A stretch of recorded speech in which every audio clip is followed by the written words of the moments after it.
Welcome everyone to AANP's State Alliance webinar. I'm Mike Jower, AANP's Director of Government and Public Affairs, sitting in tonight for Dr. Rick Brinkman. We have a very exciting program this evening, and it's drawn from the recent success enjoyed by the Connecticut Naturopathic Physicians Association, the CNPA. They were able to get the state legislature to approve a modernized scope of practice that replaces a scope of practice dating from 1925. So this expanded scope of practice recognizes ND's extensive training and education. It's due to be signed by Governor Malloy sometime soon. So our congratulations to the CNPA. Our profession is really on a roll here in 2014. And I should add, it's not the entire apple, but a pretty good bite of the apple that CNPA took hold of. They plan to build on this foundation by seeking full prescriptive rights in next year's legislative session. And our speaker is Dr. Gary Gruber. Gary serves on the CNPA Board of Directors, and he's a professor of environmental medicine at the University of Bridgeport College of Naturopathic Medicine. Dr. Gruber directed the CNPA's grassroots efforts to promote its scope modernization bill using Facebook, Constant Contact, and AANP's Engage system to reach large numbers of doctors, patients, and citizens throughout the state. So in this program, he'll describe that campaign, and you'll learn how you can apply it to your state association efforts. Now, there's a saying that a person's reach should exceed his grasp. Well, with social media and the savvy to use social media, your grasp can equal your reach, and the buzz you can create can go beyond them both. So now it's my pleasure to introduce Dr. Gary Gruber. Gary? Great, thanks, Mike. I've got a ton of slides to show everyone, so I really want to go through some of this stuff as quickly as possible, but really to understand what we did. So let me go through the background a little bit, because I think it's very important for everyone to understand that every state has their own process, and Connecticut's is going to be and was very different than any other state. So some of the background is this. In 2011, the Connecticut legislature enacted a law that established a process for the submission and review of requests from any healthcare profession seeking to revise or establish a scope of practice prior to consideration by the General Assembly. So what happens is, in Connecticut, we have a two-step process. You have to go through a regulatory process, and then you go to the legislature. And when you go to the legislature in Connecticut, you go to the Public Health Committee. That's who raises the bills. That's where all of the hearings take place. It would never really happen in the state of Connecticut that a bill would be raised right on the floor of either the House or the Senate. And so we did know that the legislative session for 2014 was going to be a short session, but we wanted to pursue it this year. And so on August 15th, we filed a request with the Department of Public Health, the regulatory agency, to expand our scope of practice. There were three reasons that we cited in the expansion, along with all of the support for that. This particular document that we submitted was, I think, about 45 or 50 pages, not including the attachments, the different supporting documents. And we actually worked with a legislative attorney to compile this document so that it was professionally done. The Department of Public Health during this period received 7 different submissions, and 2 were selected for review by the Department of Public Health. The department selected the advanced practitioner registered nurses and the naturopathic physicians. So we were in the game. And on November 1st, a committee was compiled by the Department of Public Health, which included 2 naturopathic doctors and other professionals who submitted impact statements during the 45-day comment period from September 15th to October 1st. The committee worked from November 1st until maybe mid-January. There were negotiations going back and forth. The whole purpose of this committee was to give the Department of Public Health enough information so that they could submit a report to the Public Health Committee, which is the legislative committee, and it's a joint committee of both senators and representatives. And with that report, they could raise a bill and conduct hearings on the request for either, in our case, for the expansion of the scope of practice. And this is a little bit of a glitch, and we had to deal with this problem. So the report was due to the legislative committee, the Public Health Committee, on February 1st, and in reality that report did not get published until April 1st. So that's the background, and that's what formed our effort this year. Just in our, and you may ask, why did the report not get sent to the Public Health Committee?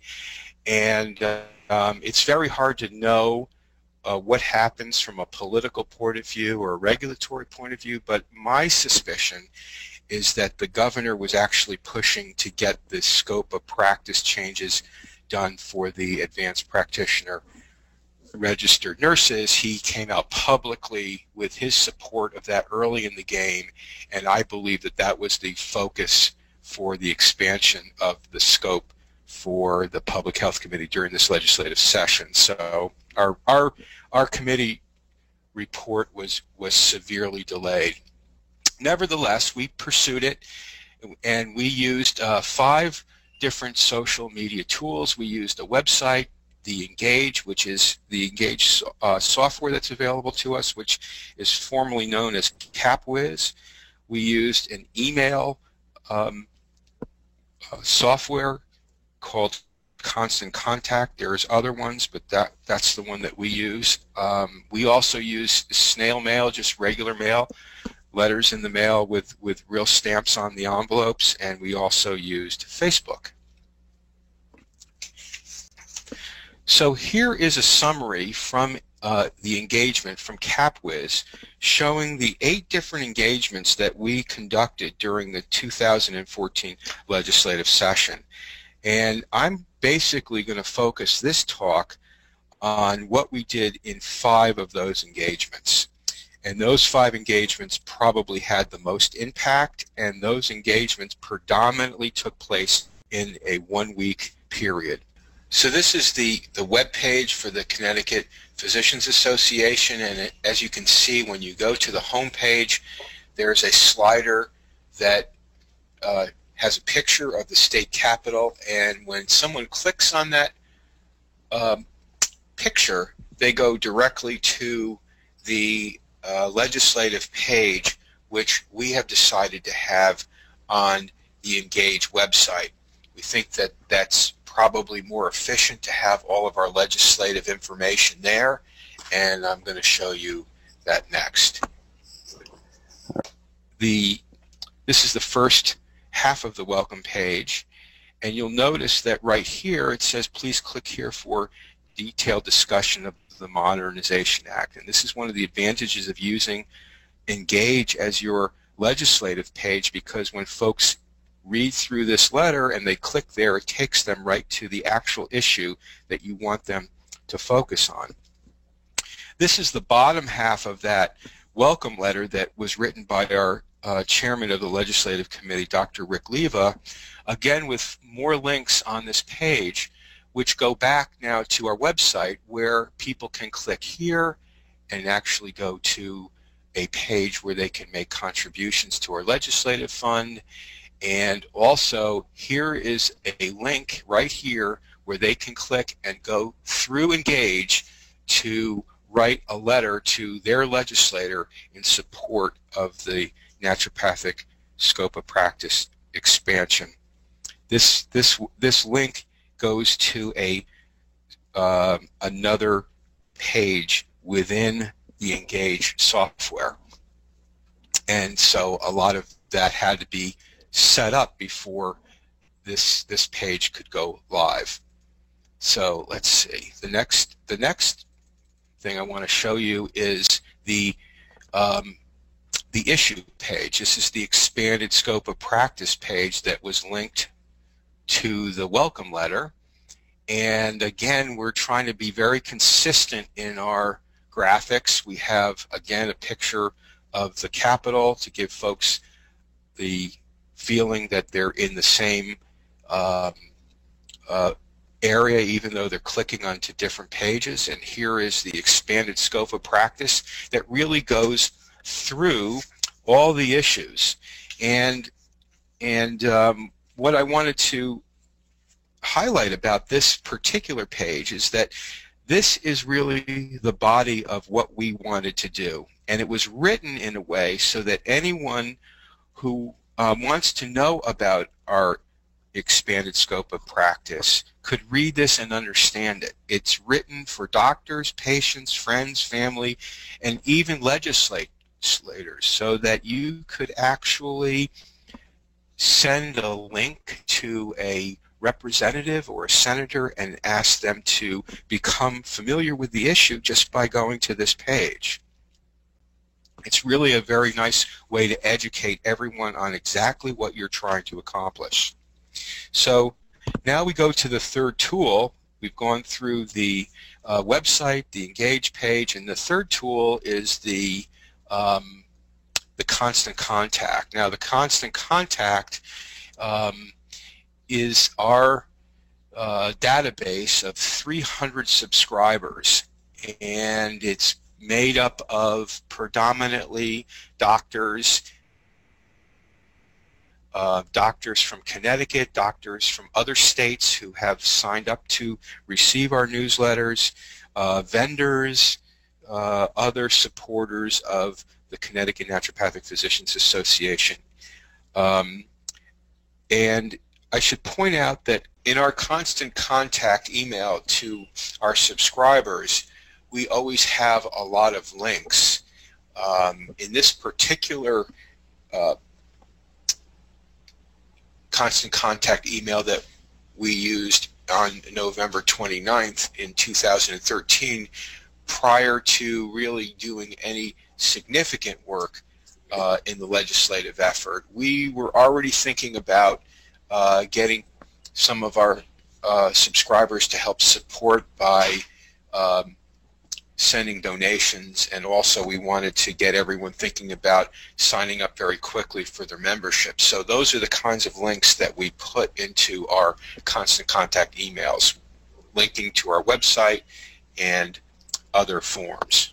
Now the next slide is what we call our fourth tool, and this is a sample of just regular snail mail that goes out to the business addresses of all Connecticut NDs who are either members or non-members, and so we have only about 50 members or so in our association. So we believe that there's another 175 to 200 NDs who are licensed in the state of Connecticut who we have to reach and ask for their support as well. And so in this letter from our legislative chairperson, Rick Leva, we basically do the same thing. We ask for them to make donations, we ask for them to sign up and become members, and we ask them to go to the website and look at some of the information that we're providing for supporting our legislative effort. So hopefully that envelope gets opened and not thrown in the garbage. I wanted to highlight this particular letter because, again, what we ask people to do is that to send us their contact information in case that they do not receive our Constant Contact email. And we ask them to consider, again, supporting financially the legislative effort with dues, and that also we ask them to go to the website and look at the blog, and where we provided links for them to be able to speak to their legislators. So The last tool, the fifth tool, is the Facebook page, and that's what we're looking at right there. That's just the header of our Facebook page. Now, in Facebook, you have posts, and I wanted to show you a sample of one of our first posts that we did. Now, this was very, very early in the game. It was on January 9th, and you can see that what we're doing is we're just kind of waking people up.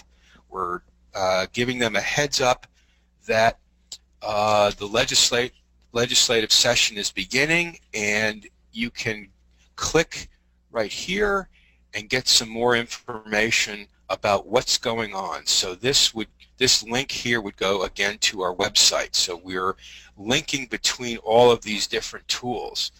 I wanted to point out on this particular Facebook post that this button right here, share, is really, really important. And I think one of the things that we didn't really do very well, and we need to do it better next year, is to teach our NDs that in order to maximize the number of people that who will see this post, is that this has to be shared. And you can see right here what we did was we shared this particular post with 30 different people who like our page, and as a result 205 people saw this post in their newsfeed. And so that's one way to help Facebook posting go viral, and it doesn't cost anything. Now here's our web page, the blog post or the blog page that integrates. You can see how the picture integrates with the Facebook page, and here we're asking people who go to this page to contact their legislators. These are the things that we're asking them for in our expanded scope. We wanted to make it very, very simple. So we've got consistency in our graphics, and we announced in simple language what we're seeking. And at the bottom of this blog post, there were a number of different action items, 7 different action items as a matter of fact, that naturopathic doctors would want to do. And you can, we posted information about how and why to speak with your legislator, an executive summary of what this Modernization Act is all about. This is an important posting that we did. We didn't really want to post the entire 45-page document because no one is going to read it. What we did was we developed an executive summary so that folks could understand that, share that, and be able to understand in very simple terms what we were asking for. We also gave them the PowerPoint presentation, a statement from Dr. Brady, the Vice Provost of University of Bridgeport, who was very involved in this whole process of lobbying, and particularly the review committee at the Department of Public Health. We posted public health committee members because they are an integral part of getting a bill raised. We posted a list of every ND that we were aware of and their legislators by district, and we also gave everyone a form that they could use in their practices to ask patients for donations in the office visit.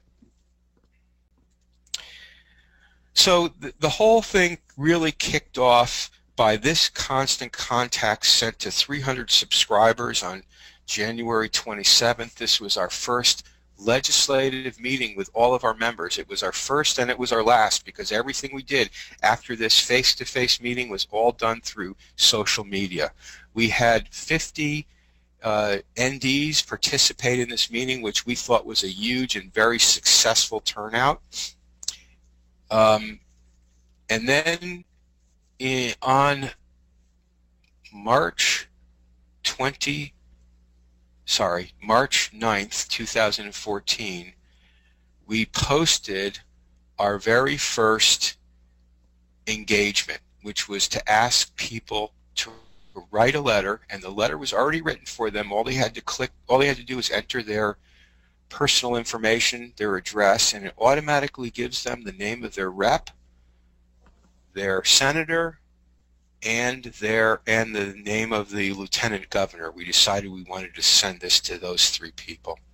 So here is the constant contact information that was sent, the email that was sent to all the NDs on the list, 300 NDs or so, and that was sent now on March 10th. So that's the next day after that engagement went live. It's a very simple letter, and we ask people just to click here for full details of the Public Health Committee hearing that was going to take place at the end of that week. So this went out on March 10th. The meeting was going to be held on Friday, March 14th. At the bottom of that same constant contact letter, we had information for patients, family, and friends. And what we asked the doctors to do was simply copy this information, put it in their own email contact software, and send it to as many people as they could. This gave patients, family, and friends the ability to click right here, and it would take them directly to the engagement that we had set up on March 9th.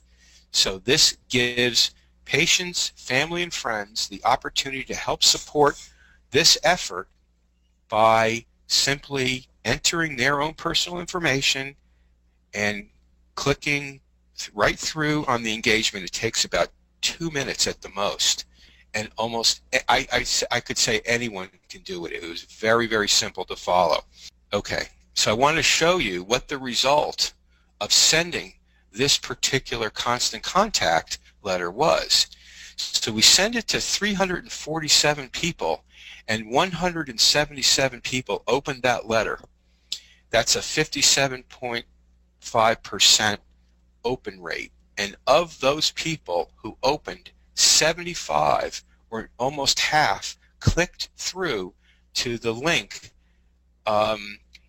on our webpage. So that was the action that we asked the doctors to take in that constant contact letter. And this is what happened. So 75 clicks went to this posting on our website. And this gave them all of the details about the public hearing that was going to be held on March 14th, asking them for their support and what they could do to help. This is the top of that letter, and here's the bottom. It's a bit complicated, but we had a lot of people support. A lot of NDs came, and a lot of the NDs helped by following the instructions that we had here to click for legislative talking points and actually calling their legislators, making the phone calls, trying to make contact with people. And what was very important in this process was anyone whose legislator, whether it was a senator or representative, who sat on the Public Health Committee, they were the most important people to call. And we also asked patients to do the same thing. So the most complicated thing in here was trying to get the information to the doctors and the patients who could make the most impact. So we posted not only the talking points here, but we also posted the legislators, and we made the posting, or the link, bolded so that people knew that if their legislator on that list was bolded, then they were members of the Public Health Committee, and their contact was really, really important. It didn't prevent anyone from contacting their rep or legislator if they were not on the Public Health Committee, but this was really the important part, was to contact the Public Health Committee members. And so that was the instructions there for the patients. Here is the Facebook page that links to that same post on the website. And notice here again, we had 66 shares of this particular post. And as a result, there were 1,812 people who saw this post. So we really started gaining some some momentum in terms of people who were actually looking and paying attention to what we were trying to achieve. And this is, let me just go back for a second. Yeah, this is a another post 2 days later, which sends people to the legislative page on Engage. So you see right here, this information here. When you click on that photo or this link here, it would actually send you to Engage, where again it was still that same engagement that we had set up on March 9th, where letter was sent to a representative, a senator, and the lieutenant governor, with all of the language asking them to support this effort. Notice here that we had very few shares, but we had 11,188 people who saw the post. Now, you might ask the question, well, why did that happen?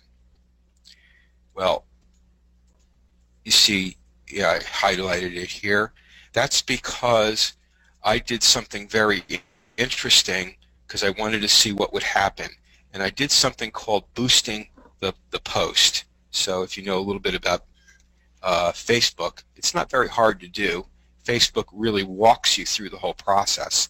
And I spent just $20 to get this particular post in front of as many people as I could.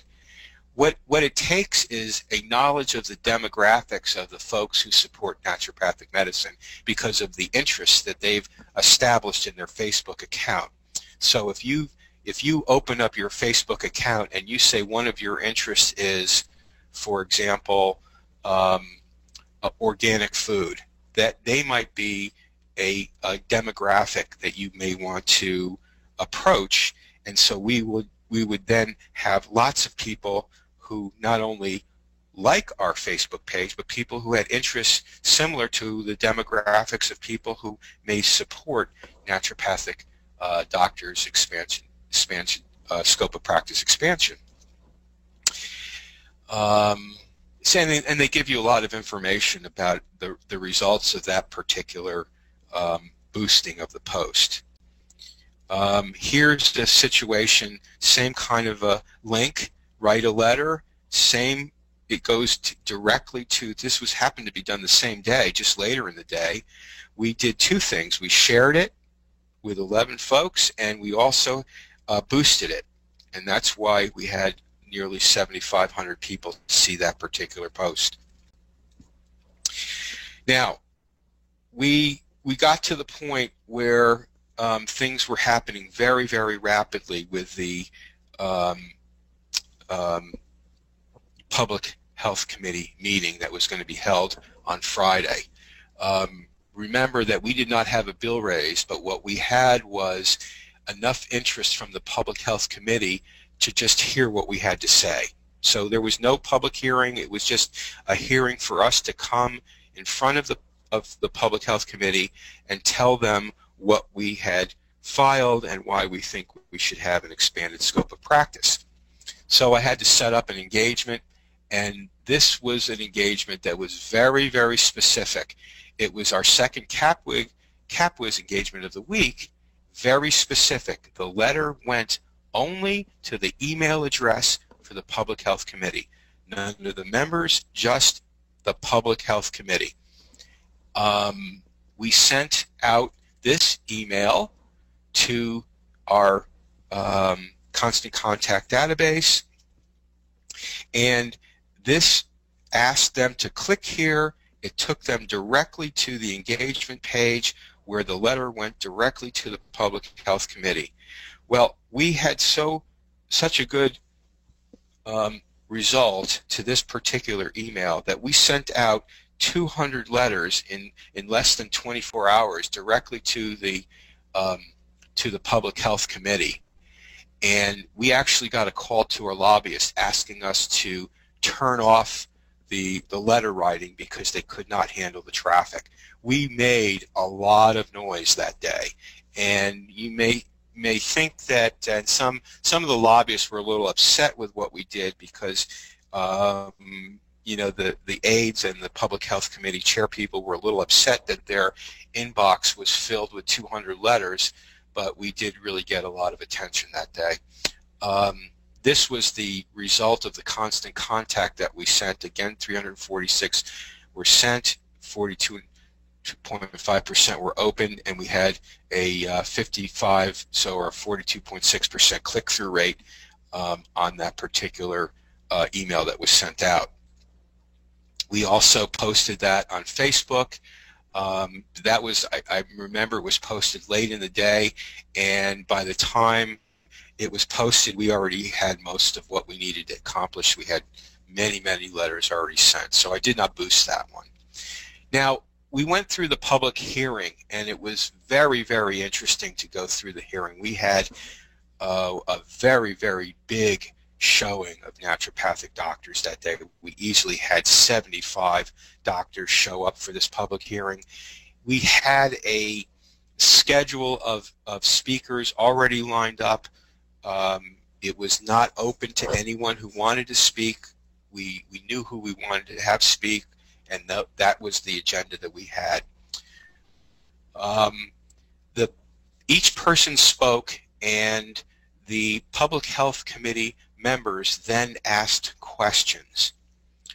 And the questions that were raised were in 3 different areas. So the way we designed our hearing, the way we set up the people who were going to be speaking, we had a naturopath speak, we had an educator speak. So for the first go around was David Brady, who was a naturopath and also representing the University of Bridgeport College of Naturopathic Medicine. We had Dr. Rick Leva speak, who was representing NDs. We had the Dean of the College of Naturopathic Medicine speak. We had students speak, and we had patients speak. We had, I think I remember, 1 student and 2 patients. So that was the agenda that we had. And the Public Health Committee members, including the chair people, asked very, very specific questions of each person. And that led us to this next piece of the social media engagement. And here's the engagements. We set up 3 separate engagements, all on the same day, and we decided that we wanted each separate group to answer the question that was asked by the Public Health Committee. So, for example, they asked the doctors, why do you think it's important to have an expanded scope of practice? They asked the students, would you leave the state if the scope of practice was not expanded? And they asked the patients, how would expanded scope of practice improve health care for you? So when we designed the engagements for each of these groups, we developed letters that would be sent by each group to answer these particular questions. And again, we followed the same process. We sent out a constant contact letter asking them to click and follow the directions on what question they should be answering. Here's the results. We had 150 opened, and that's about almost a 50% open rate with a 41% click-through rate. It goes to the website where we talk about breaking news, and this was the letter that we wrote, or the summary actually. It was like a newspaper article that basically described exactly what happened in the public hearing. And here are the 3 engagements. You see this blocks right here for NDs, for medical students, and for patients. And we had people really follow this right to the very end and write a letter based on the group that they represented.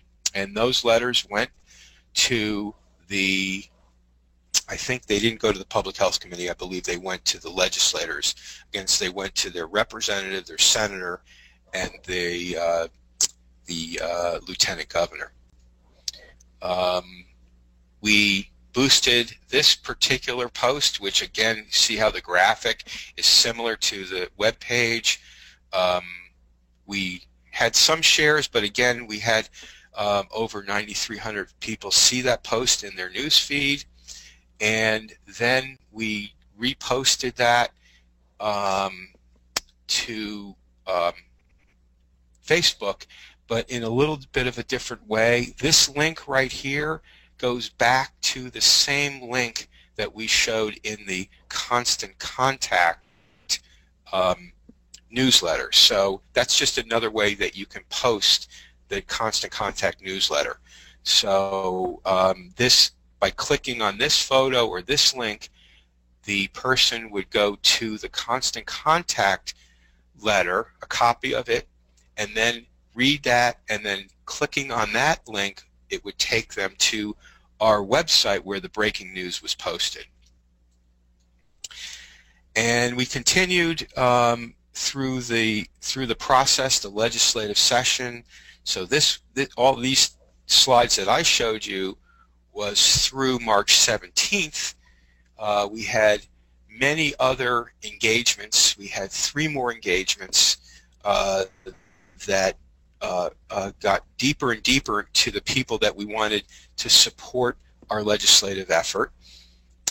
But those were really the core ones that I wanted to show everyone today, and how this social media thing worked. So I think the important things for everyone to consider is you really need to know for your own state what is the political and legislative process. I really don't think that we had a very good handle on that.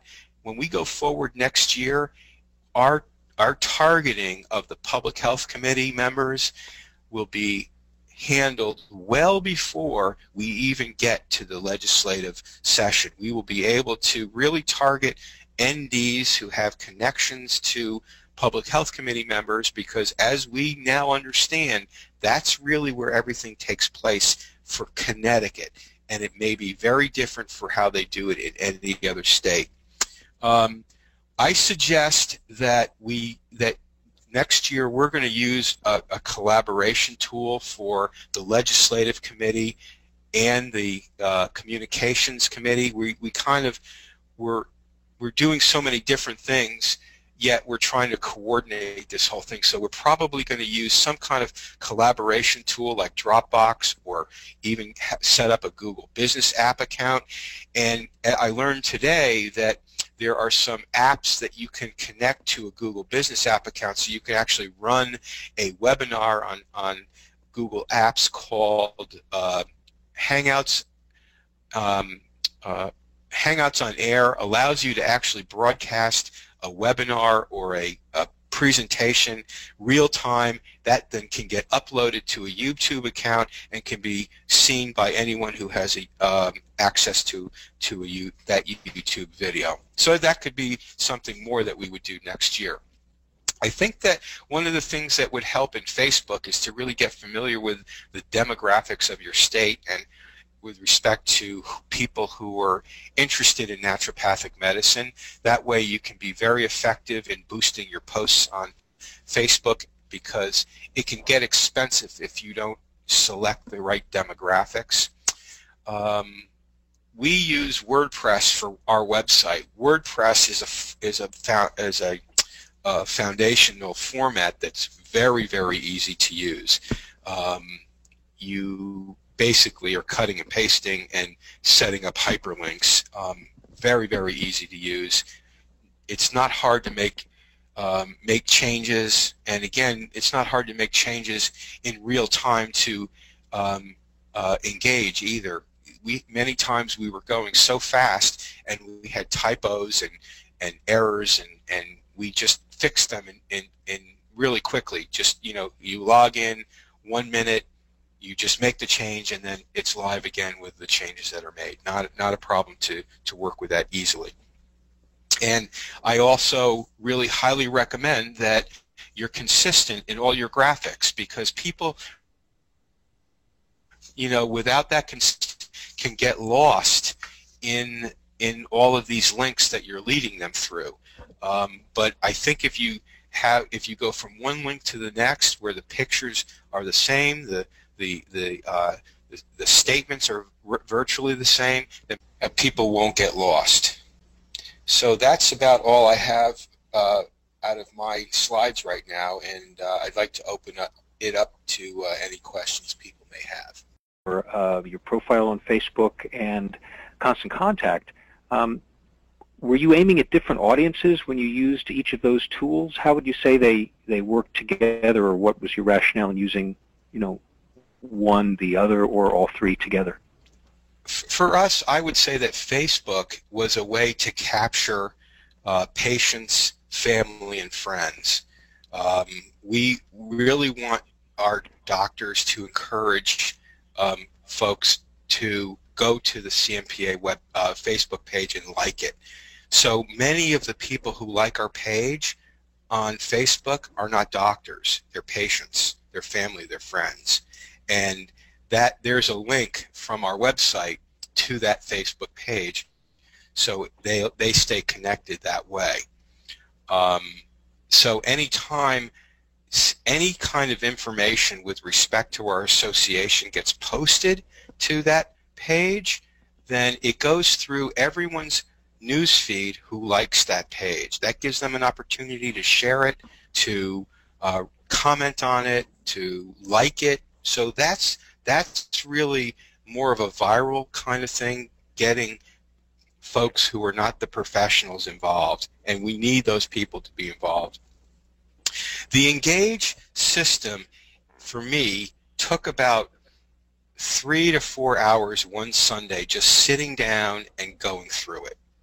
I watched the tools that the AANP has on the website, and I participated in a couple of those webinars, and then just one day I sat down and I said, I'm just going to set up a legislative page. And as I did that, I realized that the next thing I had to do was the issues page, and everything just flowed and it got me to setting up an engagement. And that, quite frankly, is really the most important thing to have under your belt to do this process, because you can send out all kinds of constant contact emails and letters asking people to take action, but sometimes the action needs to be taken very, very quickly, and people don't have a lot of time. Engage gives you the opportunity to just click and it's done. And we can actually help people target exactly who we want them to talk to. So if in our example, we needed people to send letters to the Public Health Committee. Well, the Public Health Committee is not known by Engage. Engage doesn't have that listed, but you can add a separate email address that your letter will go to. So it just boosted our effort by being able to have people click, put in their information. That takes, all of 15 seconds, and then click and read it and click it. It's done. We had 200 letters very, very quickly sent. So I think the Engage piece is really important to nail down and be able to design it in a way that's useful for your association and very easy for your supporters and advocates to use. Yeah, that's how we did it. The constant contact is very important because you can see the results of your effort, and you can begin to understand how your effort is reaching people and who is really responding to it. I didn't go into great detail, but I can actually go to our Constant Contact account and see every single doctor who clicked and responded to the letter.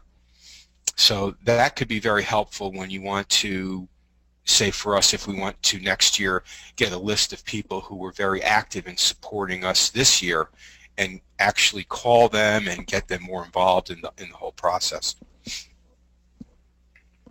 That's great. So Gary, your expertise really, you built it as you went. And I want to mention, as far as the Engage system, there are contacts like Dr. Gruber who have volunteered for each state association to lead the charge with Engage. But if you're on the call and you'd like to get more familiar with Engage, just let me know. Mike Jower, it's mike.jower, Jawer, at naturopathic.org, or give a call to the ANP office, which is 202-237-8150, and we can get you going with Engage. I also want to encourage everybody on the call to throw your questions in the ring. We have one here. Do you have any tips, Gary, to start a letter writing campaign? Were there templates or information that you found useful in the ANP advocacy toolbox, or did you do it from scratch? How did you get things going?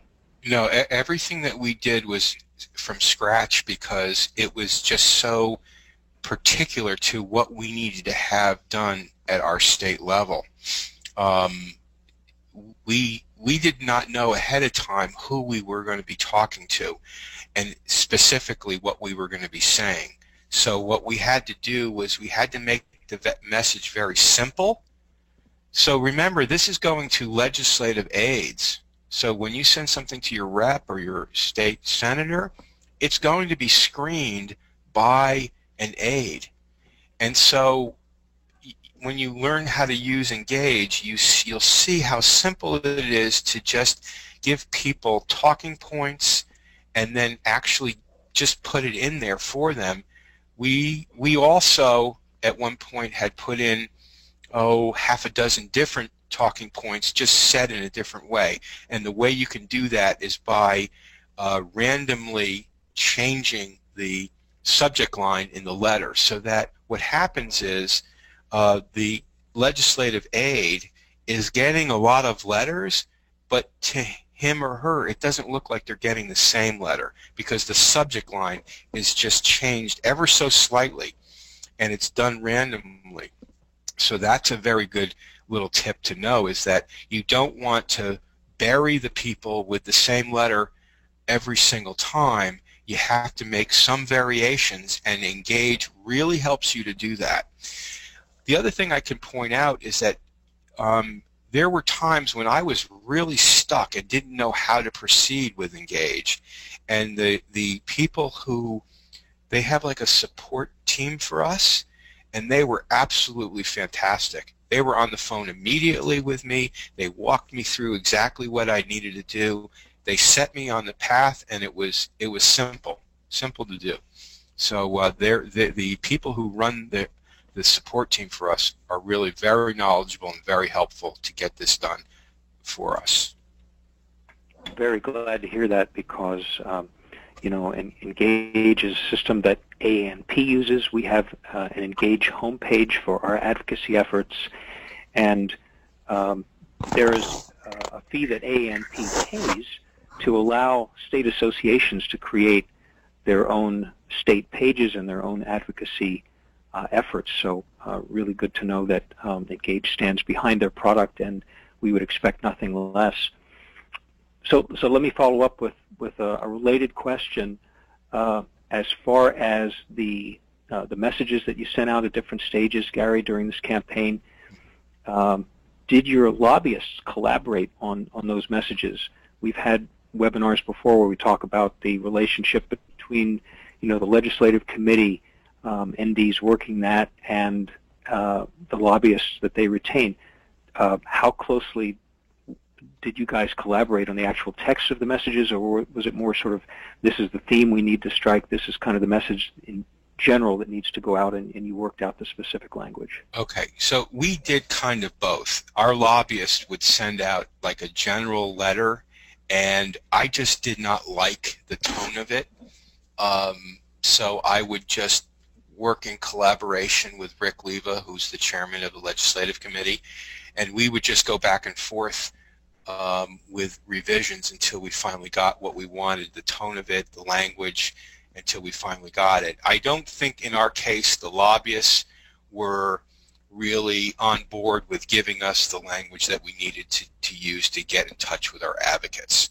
So, advocacy is all about making noise, and it's really a concerted noise. In other words, you can have people all over the map speaking about the same thing, but if it's not it's much better if it's all organized and everyone is shouting from the same little square. And so that's why using this system of Engage is so important because really what's happening is we're all talking off the same page. So while the lobbyists are very, very busy trying to build connections and support with different legislators on either the Public Health Committee or on the floor, mostly what they did was on the Public Health Committee, we just felt that we had to continue our effort and trying to make as much concerted noise as we could, and that's how we approached it. It also probably bears mentioning that lobbyists, while they're very, very good at what they do, they can't necessarily speak for doctors who have the expertise, NDs, and their patients, and family members of patients and friends of family members on down the line, folks that have direct experience benefiting from naturopathic medicine. A lobbyist is not going to be able to duplicate that sort of genuineness in their message. True. Because that's just not what they do from day to day. Right. We knew the message that we wanted to say. We wanted to help patients and friends and family and other doctors provide that same message. So we had to, in some sense, kind of put ourselves in their shoes. How would a patient express the idea that giving their doctor an expanded scope of practice would make healthcare better for them? Now, we heard some of the answers in the Public Health Committee hearing. So the way that we crafted that particular response was really kind of in support of what people had said right in the Public Health Committee hearing. So we kind of reiterated that in a sense. So we have about 5 minutes left in the program, and I want to encourage other questions, other attendees who would like to raise a question.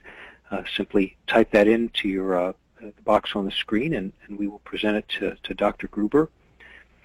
Here's an additional question, kind of a big picture question. If you describe where you were at the outset as far as reaching NDs, reaching friends of NDs, family members, other members of the public through Constant Contact, through Engage, through Facebook, if you started at 1 on a scale of 10, where do you feel that you ended up in those months that took us through mid-May? How exponentially, if that's the word, would you describe how your reach was expanded through these means?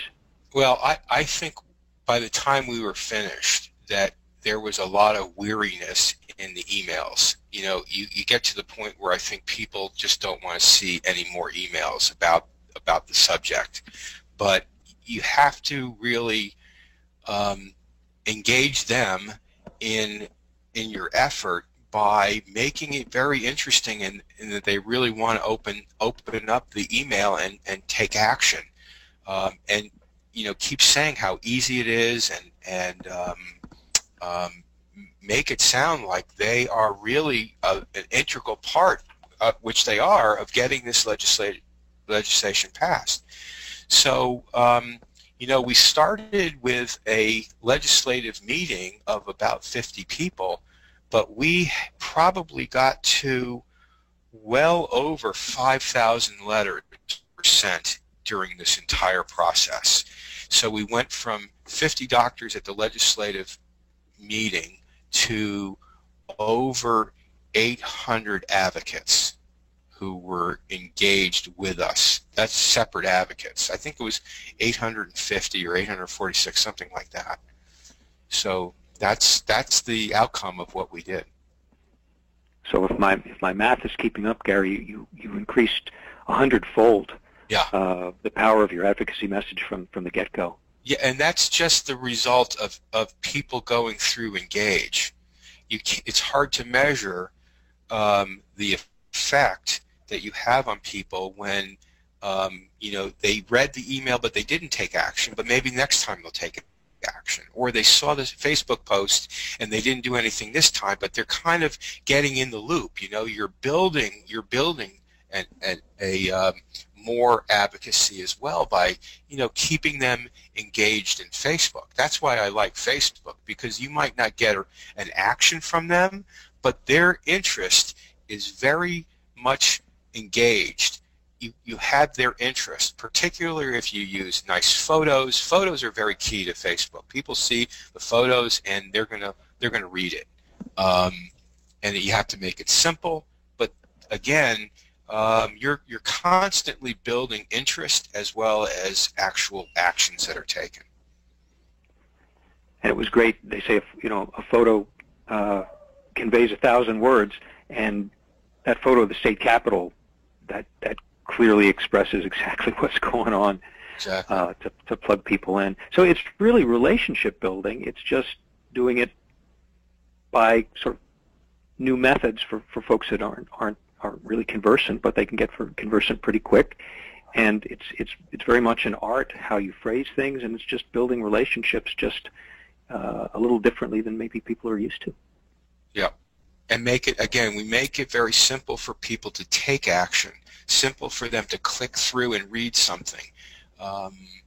You know, I believe that next year when we do it, everything is going to be even simpler for people to read and take action. We had the complexity of trying to work through this public health committee when we really didn't have a bill raised. We ultimately got a bill amendment in the Department of Public Health's regulatory legislative actions, which means that there was no public hearing on what we had amended. And basically in Connecticut, a 90-year-old law now allows us to be called doctors, okay? We were unable to, according to the law, to treat and diagnose. Now we can do that once the law is signed by the governor. It's in the statute now. It was assumed, but now we can call ourselves doctors. It is a fantastic success. I remember when we as AANP staff were talking with you guys at the very outset several months ago, and you've come a long way. Congratulations, and you've laid a very firm foundation, an exciting one for adding the formulary next year. I want to thank everybody for being on the call. I want to especially thank Dr. Gruber for going through both the big picture and the little picture of how this was accomplished. And it really is a model, a blueprint, a roadmap for success for our other state associations. So we have the AANP Advocacy Toolbox. You'll see instructions for using Engage in there. You'll see all sorts of templates that you can use. This webinar and all the other webinars we hold each month, third Monday of the month, be archived. Look for it in the next week.